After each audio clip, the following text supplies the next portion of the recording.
What's good, YouTube? It's your boy Dom Straps back with another video. They reacted to the curious case of Malika Andrews by Specs Media. Please sure like, comment, subscribe, share the video. Roll to 300 subscribers. Let's get right into the video. The curious case of Malika Andrews. Shout out to Specs Media. Link to the original description. Link to the original video will be in the description. Everybody know Malika Andrews from ESPN. She's a journalist for ESPN, and she has a very controversial.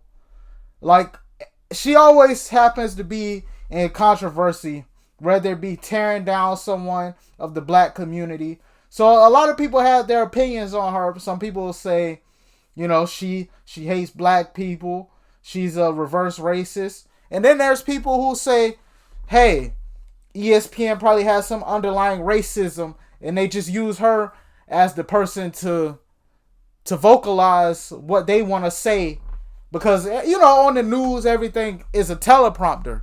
So there's people on both ends like, oh, maybe she's just a person who's willing to go out there and say those things for the sake of the job. And then maybe there's those people who say, nah, that's her adding her input. But I want to see what Specs got to say. It's the 2023 NBA draft, and the ESPN crew is doing their normal coverage on the NBA draft when the conversation about draft prospect Brandon Miller was brought up. Miller is a 6'9" small forward who played at Alabama, and he had a pretty good season there. It was projected that he could end up going in the top 3, which was justified after the season he had. Oh yeah, he went Miller too. Was brought up. Malika Andrews, an analyst for ESPN, had this to say about him. Involving a case where his former teammate and another man, they've been indicted for capital murder in the fatal shooting in Alabama, has described Miller as a cooperating witness. How is this factoring, if at all, into how teams are evaluating him? Of course, a lot of people are frustrated. This situation rubbed me the wrong way. I'm like, this is like the biggest night of this young man's life, and this is when you decide to bring it up. But it's like, just hearing her say all this information just off the dome like this, I'm like, she's probably reading it from somewhere. So I can't, like, the smoke that y'all trying to give her, I can't do too much. But at the same time, I understand, like, because there's no other analyst that goes out their way to do all of this. But she does. Why would Malika so I Andrews kind of bring get this up that on this young too. man's special night, especially when Brandon Miller wasn't even the main suspect in the case she's talking about. Today we are going to be looking into Malika Andrews because, believe me, this isn't the first. Because wasn't she going off on Stephen A. Smith one time with about the whole email thing? Stephen A. Smith kind of just tried to play it neutral or something, and she was trying to go at Stephen A. I believe that's what it was, right? I thought that was just a one, because I don't watch ESPN. If you're watching ESPN in 2023, you're looking for a moment to trigger you. But it's like, I seen that moment on Twitter. It's like she was attacked. Like, you know, she was basically like coming at him sideways for, like, I guess trying to be neutral instead of just calling out email or something. I think that's what it was. Don't quote me on that though. But it was something like that. That she's done something like this. So let's give this clip some context first. In this clip is Malika Andrews talking about Brandon Miller and a case that he was involved in while at Alabama. Now, unlike the other cases we're going to talk about today, I would argue that this was the most popular out of all of them. Miller was arguably the best player in the NCAA while at Alabama, so of course the case got a lot of coverage. Now, in this clip, Malika explained that he was a part of a murder case involving one of his teammates. Now, all she mentions about Miller is that he was linked to it and that he was very cooperative during the investigation, but she misses a lot of context. For one, she almost ignores his entire role in this case altogether. Darius Miles was a player at Alabama who killed a woman named James Harris. Another person's name was Michael Lynn Davis, who was also charged for being his accomplice. So right away, let's get it straight. Miller was not charged, and he was not even a suspect. Miller's involvement in the case was driving Darius Miles to the scene, according to police. However, Miller was oblivious to what was going on. The police said he might have supplied the gun, but sources have also said the gun actually belonged to Miles. Believe what you want to believe, but the bottom line is that Brandon Miller was not and will not be charged for this case. So tell me why Malika Andrews. Yeah, it's like she brought it up like he played some big part in them. I mean, I'm not, if he was the driver, and it's kind of hard to make, I mean, I'm trying to word this the right way, because somebody did lose a life in this situation. So, you know, maybe his teammate kind of knew that he was oblivious, so it's like, Malika didn't bring up that point to where it's like he was the driver, or like the way she worded it was like he was one of the ones that, you know, pulled the trigger basically, as his life was about to change forever. Now, if this was a situation where he fell down the draft and he was going to maybe the 10th or 20th spot, I'd understand why this gets brought up. However, that was not the case, and it was never going to be the case. Brandon Miller was a projected top 3 pick in this year's draft, and he wasn't number 3. He would end up getting selected number 2 by the Charlotte Hornets, which did not surprise me. Victor Wembanyama was going to go number 1 no matter if Brandon Miller was involved in this case or he was not. Wemby was easily the best player in this draft, and there was nothing that was going to stop him from going 1. So Brandon Miller going 2 was honestly the right decision. So again, for no reason, this case was brought up to ask Woj how would this affect his draft stock, which was funny because again, he got drafted not even 5 minutes later. Everyone knew he was gonna go 2 or 3, so why did you think it would even play a factor? Malika might have hidden agendas, but she's not dumb. She knows that Miller was a top 3 pick, and reports said he was gonna go to number 2. So her bringing this up was not a coincidence. It was her doing what she's done for years: tear down black men because she doesn't respect them. And I'm not just some incel ready to tear down any female in sports. I'm someone who has seen her tear down black men for her own reasons multiple times. Let's go back to 2022. The Boston Celtics had just gotten rid of Ime Udoka because of a cheating scandal. To replace him, they would bring on interim head coach Joe Mazzulla. Of course, this was a prominent topic, so ESPN had to talk about it. However, the way Malika Andrews would cover Joe Mazzulla was very questionable. Be remiss not to also mention that Mazzulla was arrested twice at West Virginia, once in 2008 for underage drinking and aggravated assault. He pled guilty, paid a fine, and then again in 2009 for domestic battery after an incident at Morgantown Bar. The domestic battery case never went to trial. It was settled in August of 2009. He paid a $100 fine and court costs, plus had to do 40 hours of community service. Now, what in the world? Like I said, either she's a robot when it come to, she just know all this stuff off the cuff, or she reading from a teleprompter, because like there's no way she just had all this information. Now I could see like maybe you could go in before y'all talk about it. Maybe she could have went in and pitched in, hey, look this up for me because I want to add this. Which honestly, I wouldn't put it past her.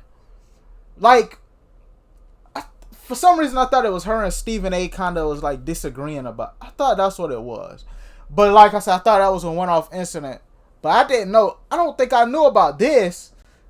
I just knew it was a lot going on during the whole Ime scandal. And it's like people was like, oh, we don't. Anybody that tried to say we don't know what's going on was getting cooked by ESPN workers.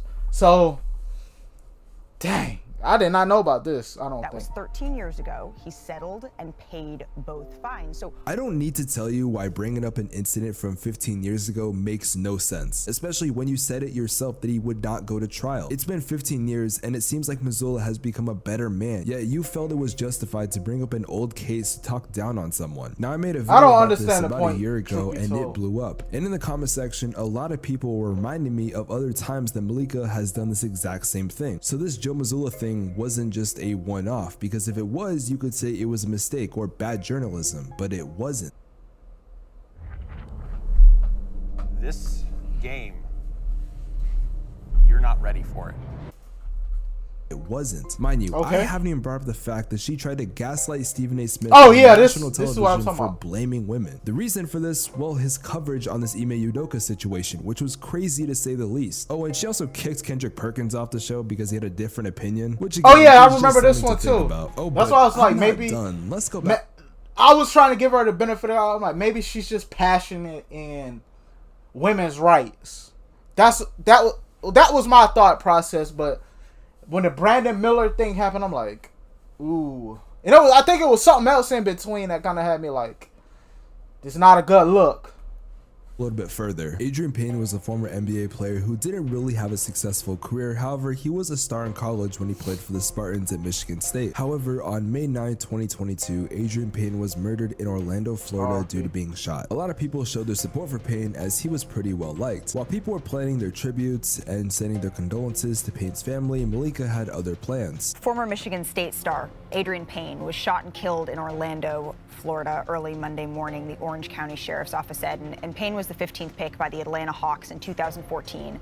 played 4 seasons in the NBA with multiple teams. In 2018, he was waived by the Magic after he was named in a report by ESPN's Outside the Lines that he'd been involved in an alleged sexual assault at Michigan State in 2010. No charges were filed in that case. I cannot see. This is my like the man passed away, and you use that time. No charges was found, but come on, man. To explain why this is messed up. Once again, he wasn't fucking charged. They were literally allegations. Not to mention, that's not why he got waived. In his final season, he played 5 games and was barely in the rotation. So once again, she brought up an old case with 0 relevance. Now let's compare this tribute to another dead person that she talked about. A writer for the Mavericks by the name of Jonathan Tjarks died, and Malika Andrews talked about it on the show in a very different tone. I do want to take a moment to acknowledge Jonathan Tjarks, an NBA writer for The Ringer, who died over the weekend after a battle with a rare form of cancer.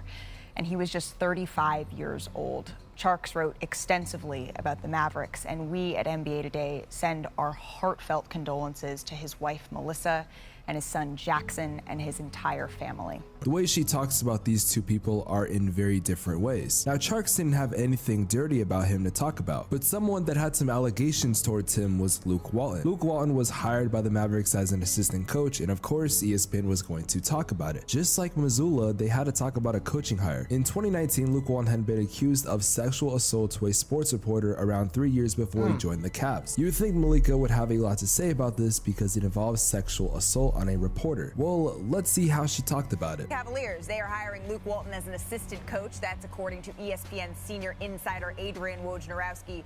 Walton joins Coach JB Bickerstaff's staff.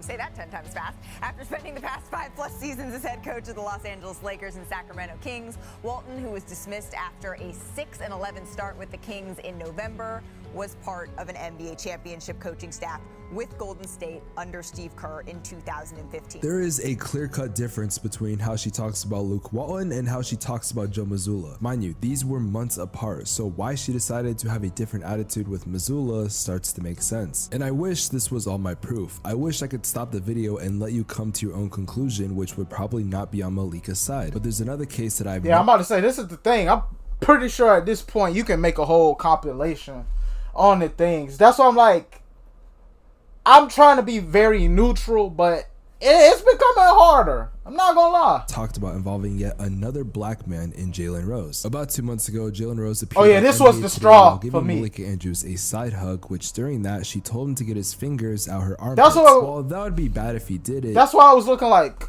I saw the video. I'm like, what is she talking about? Then I saw Richard Jefferson. I'm like, Richard Jefferson wasn't even that close. He didn't. Actually, we have clear. That's why I was so proof. confused. If we slow down the video, we can clearly see 5 fingers on her arm, which I don't know if you've ever hugged anyone, but that's a pretty normal thing to do. I don't know if she actually had anyone in her armpit. Some said it was Richard Jefferson, but he's at a pretty far distance. Yeah, he's social distancing. He's like 6 feet. Just made it up. Now, to be fair, there was a claim that this guy Jalen Rose fired. However, this has been proven false. Ballsack Sports is the one who actually made the tweet that Jalen Rose got fired, so tread carefully with all this. But it is something to think about, as she did say that, and people like Kwame Brown actually came after her. Like I said, it is very hard to see everything she's done in this video and not think about everything in a different light. On my last video, a lot of people commented the fact that she was allegedly dating some guy named Dave McKinnon, who is a writer for ESPN as well. He's the same guy who actually called Russell Westbrook a vampire, believe it or not. Anyways, I can't confirm if this is true, but most people have tried to claim that this shows that she doesn't like black people and only respects white people. Now, in her defense, I'm gonna defend her for a sec, because I don't think it is fair to use how someone dates someone as a way of saying, oh, they're racist. I honestly believe that you're allowed to I agree with what he's saying. You're allowed to date whoever, but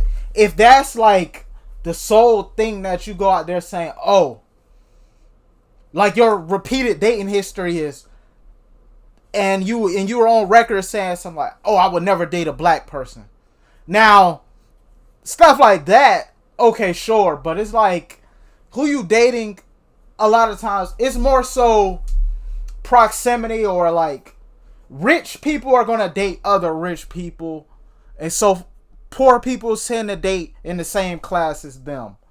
So that's why I wouldn't hold too much towards that argument itself.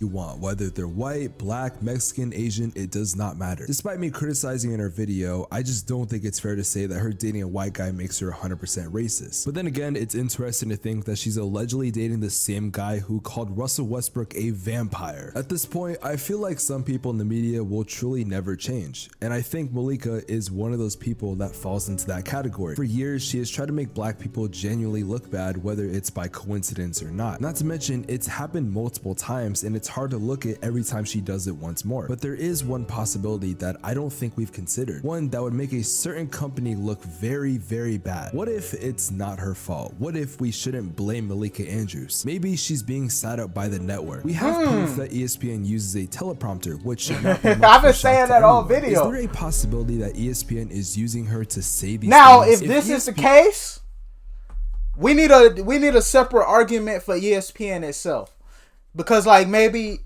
ESPN is using her as the person to say what they really are feeling, and we could argue that, oh, maybe there's some underlying racism going on at ESPN. Not mad at the argument. Is putting these things on the teleprompter, then it makes them look 10 times worse compared to Malika. But if Malika is saying these things on her own account, well, she is to blame. But I do wonder about this concept of ESPN using a gorgeous female to say the messed up shit that they want to say. Because to this day, Malika Andrews is considered one of the most attractive female analysts in sports. Most people will ignore the messed up shit that she does because of this. However, others might still think she's attractive, but they'll look at what she does in a different light. Regardless, I think everyone is going to forget about this, but when this happens again, because I know it will, maybe we will start to question the curious case of Malika Andrews. Hey, that was definitely a W video. He went at it from all angles, because that's what I was trying to say. Like, I was not just giving her the benefit of the doubt. Like, it is known that news reports always have teleprompters, and they're going based off what it is. Like, it's all that information. It's like there's no way she has all that just off the top of her head. Now, if she do, okay, I'm wrong. But if the latter is the case, we need to have some talks about ESPN.